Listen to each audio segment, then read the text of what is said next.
মুখ্যমন্ত্ৰীৰ নিৰ্দেশৰ পিছতেই উৰিয়াম ঘাটত উচ্ছেদৰ যি প্ৰাৰম্ভিক প্ৰক্ৰিয়া সেই প্ৰাৰম্ভিক প্ৰক্ৰিয়া ইতিমধ্যে আৰম্ভ হৈছে কাৰণ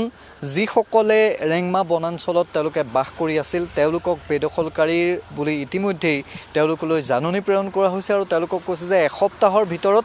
তেওঁলোকে থকা ঠাইসমূহ খালী কৰি দিব লাগিব আৰু তাৰে পৰিণতিত নিজৰ যিসমূহ ঘৰ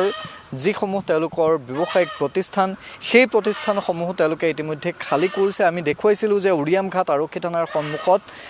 শ গাড়ী শ ট্ৰাক তাত থিয় হৈ আছে আৰু এই মুহূৰ্তত আমি পৰিৱেশ দেখুৱাইছোঁ অসম নাগালেণ্ড সীমান্তৱৰ্তী এই যিসমূহ উৰিয়াম ঘাটৰ বিদ্যাপুৰ অঞ্চলৰ বিদ্যাপুৰতো এতিয়া মোৰ পিছফালে এটা দৃশ্য ফটো সাংবাদিক শশাংক গগৈয়ে দেখুৱাব যে এতিয়া যিসমূহ গাড়ী ইতিমধ্যে নগাঁও ৰূপহী জনিয়া এইসমূহ স্থানৰ পৰা আহিছে এই গাড়ীসমূহ এইসমূহ গাঁৱতে আহিছে গাঁৱলৈ আহিছে আৰু এইসমূহ গাঁৱত থকা যিসমূহ ঘৰ সেই ঘৰবোৰ ইতিমধ্যে নিজে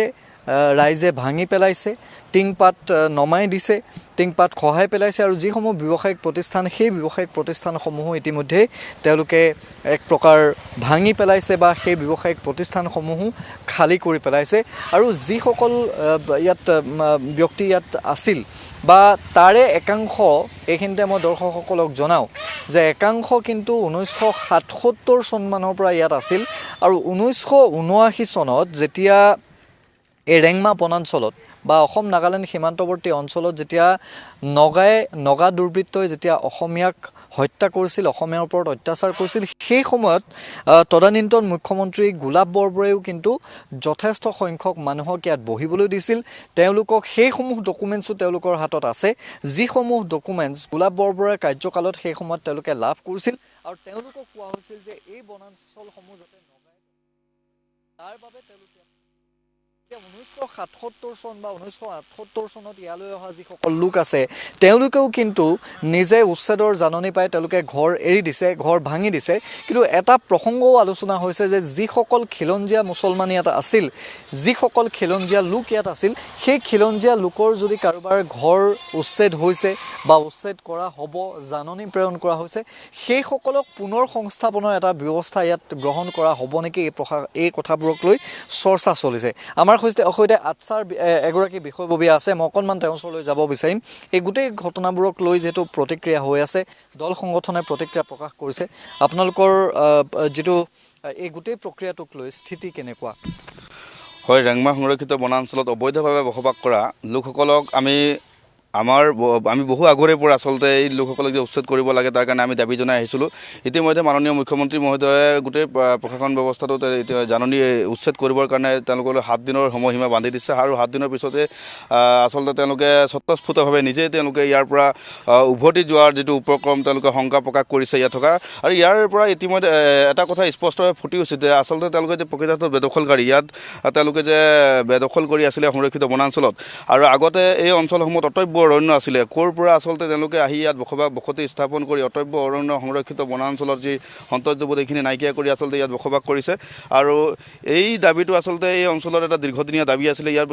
বিগত সময়ৰ নেতৃত্ব আচলতে এইটো উচ্ছেদ কৰিব লাগে বুলি বেদখলকাৰীসকলক দাবী জনাই একাংশক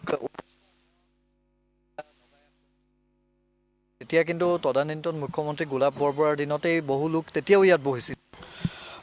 নিশ্চিত এইটো সত্য কথা তদানীন্তন মুখ্যমন্ত্ৰী গোলাপ বৰবৰাৰ দিনত 1978 চনত আচলতে ইয়াত সেই লোকসকলক বসতি স্থাপন কৰিবলৈ দিয়া হৈছিল আৰু তাৰ পিছতো আচলতে ইয়াত দিয়া হৈছিল কিয়নো 1979 চনত আচলতে ইয়াত এটা বৃহৎ নগাৰ আক্ৰমণ চলিছিলে এই অঞ্চলত যাতে নগা লোকসকলে যাতে নগা ভাইসকলে যাতে দখল কৰিব নোৱাৰে আচলতে তেওঁলোকক আচলতে ইয়াত বসতি স্থাপন কৰিবলৈ দিয়া হৈছিলে আৰু বসতি স্থাপন কৰিবলৈ দিয়া হৈছিলে এইটো এটা আদৰণীয় কথা কিন্তু বসতি স্থাপন কৰাৰ বিপৰীতে এইটো হিতে বিপৰীত হোৱা আমি দেখিবলৈ পাইছোঁ যিহেতু তেওঁলোকে খিলঞ্জীয়া পুৰণা যিসকল লোক আছিলে 78ত বা 79ৰ বা 80 দশকৰ আশে পাশে যিসকল লোক ইয়াত বসবাস কৰিছিলে তেওঁলোকৰ এইটো সত্য কথা কিন্তু পিছত বৃহৎ এটা প্ৰবজনৰ সুদ বলে আৰু প্ৰবজনৰ সুদ বোৱাৰ লগে লগে 90 দশকৰ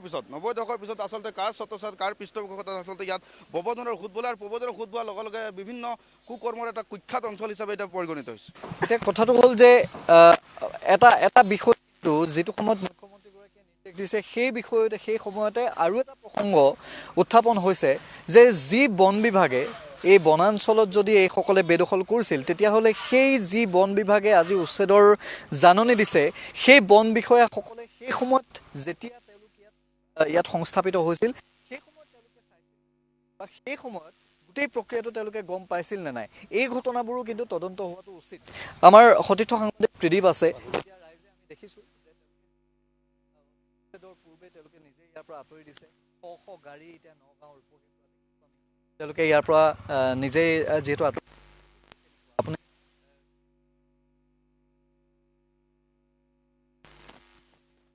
ইতিমধ্যে আমি যিহেতু উৰিয়াম ঘাটৰ সমগ্ৰ দৃশ্য প্ৰথমৰ পৰাই আমি দেখুৱাই আছোঁ আৰু এটা কথা আচলতে পৰিলক্ষিত হৈছে যে যেনেধৰণে গোৱালপাৰাত যিটো পৰিৱেশ সৃষ্টি হৈছে উচ্ছেদক লৈ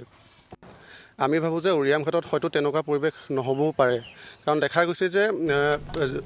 প্ৰশাসনৰ ফালৰ পৰা যেতিয়া জাননী দিয়া কৌস্তুভনী কাকতি এই মুহূৰ্তত আপোনাক ধন্যবাদ জনাইছোঁ আমি পৰৱৰ্তী সময়ত পুনৰ আপোনাৰ ওচৰলৈ যাম দেখিবলৈ পোৱা গৈছে লোকসকলে যিহেতু এনেদৰে তালি টোপোলা বান্ধি সেই স্থান পৰিত্যাগ কৰা পৰিলক্ষিত হৈছে এসপ্তাহৰ সময়সীমা বান্ধি দিছিল আৰু এসপ্তাহৰ ভিতৰতে একাংশ বেদখলকাৰীয়ে এৰিছে উৰিয়াম ঘাট আমাক উৰিয়াম ঘাটৰ পৰা সেই দৃশ্যাংশ দেখুৱালে পোনপটীয়া সম্প্ৰচাৰত কৌস্তুভনী কাকতিয়ে